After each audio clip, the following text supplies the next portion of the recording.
Here I am again, Suna Senman, reading A Course of Love. A Course of Love that was brought to us by Marie Perron.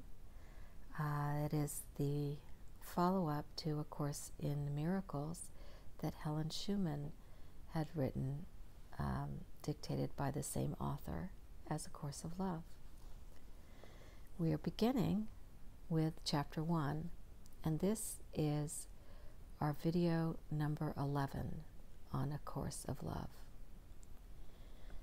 Every living being has a heart. Let us define heart as the center of being, that place from which all feeling arises. All true feeling is love. All love praises God. All love is recognition of the glory of God and all God created. Love is the only pure response of the created for the Creator, the only response of the Creator to the created. Your recognition of what love is will return you to God and yourself. You learn in A Course of Miracles that all knowledge is generalizable. So is all feeling. All feeling results from love or lack of love. There are no other reasons for the feelings that you experience. All feelings are generated by the heart and have nothing to do with the body. The heart of the body is the altar of which all your offerings to God are made. All offerings are love or lack of love. Lack of love is nothing. Thus, all offerings made from a place other than love are nothing. All offerings made from a place of fear or guilt are nothing. Love is the condition of your reality. In your human form, your heart must beat for the life of yourself to take place. This is the nature of your reality.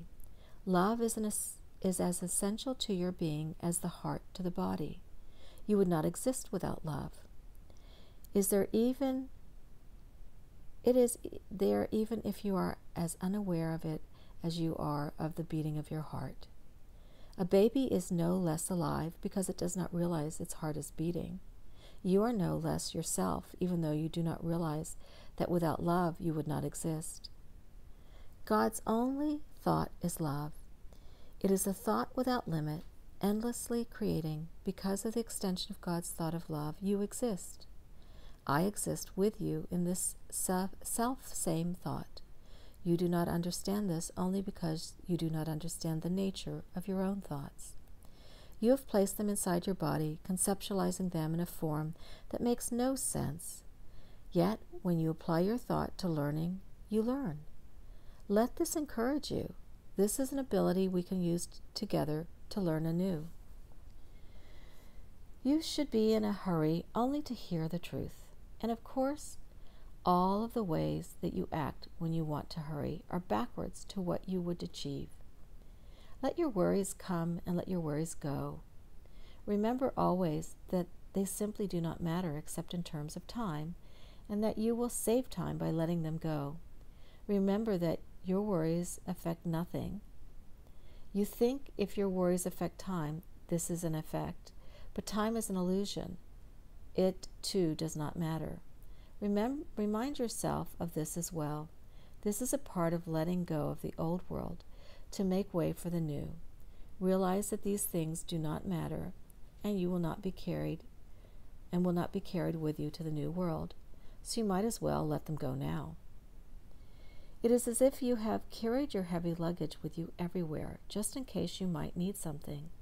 Now you are beginning to trust that you will not need these things you have carried. Ah, no heavy coat, for you trust the sun will shine, the warmth will surround you. You are an immigrant coming to a new world, with all your possessions in hand.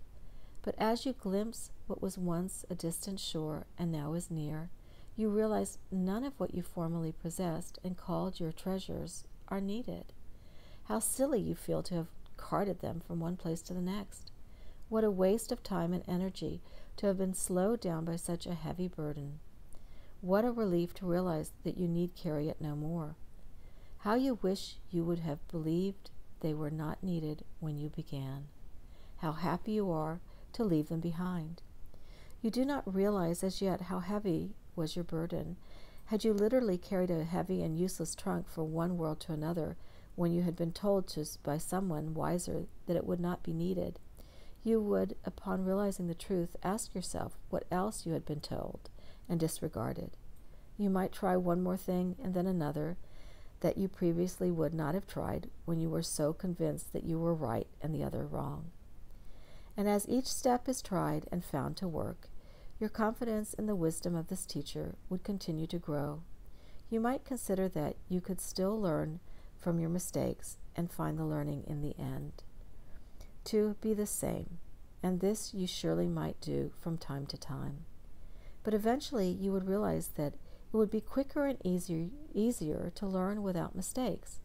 And eventually you would realize also that the wisdom of your teacher had become your own. The urge to test another wisdom is the urge to find your own way and have it be a better way. It is the urge not to trust the teacher in all things, but only in certain things. It is a desire to find your way on your own so that you can take pride in your accomplishment, as if by following another's map the sense of accomplishment in your arrival would be diminished. This wanting to do things on your own is a trick of the ego, your pride, a gift the ego demands. These are the magic thoughts that oppose miracle-mindedness. These are the thoughts that say, on my own I am everything, rather than, on my own I am nothing. A true leader follows until she is ready to lead. She does not strike out on her own at the beginning, before she knows the way. There's no shame in learning, no shame in following the course another has put forth. Each true course changes in application. 50 students may sit in a classroom being taught the same lesson, and not one will learn in the same way as the other. This is true with the teaching and learning of information, and true with the teaching and learning of the truth as well. The only way that you can fail to learn the truth is to demand to learn it on your own, for on your own it is impossible to learn. Resign as your own teacher, accept me as your teacher, and accept that I will teach you the truth. Find no shame in this. You cannot learn what I would teach you without me. You have tried in countless ways and can try still again, but you will not succeed, not because you are not smart enough, not because you will not try hard enough, but because it is impossible. It is impossible to learn anything on your own. Your determination to do so only blocks your learning. It is only through the union with me that you learn, because it is only in union with me that you are yourself. All your effort is based on truth.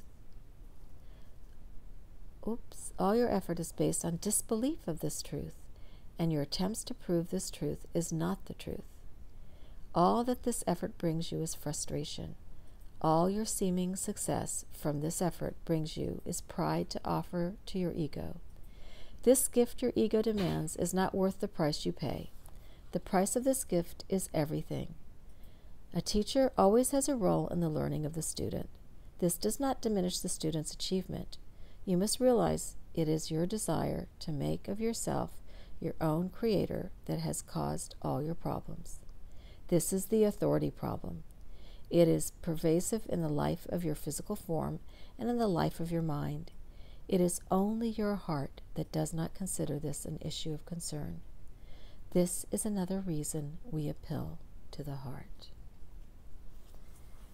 And I will share more with you tomorrow.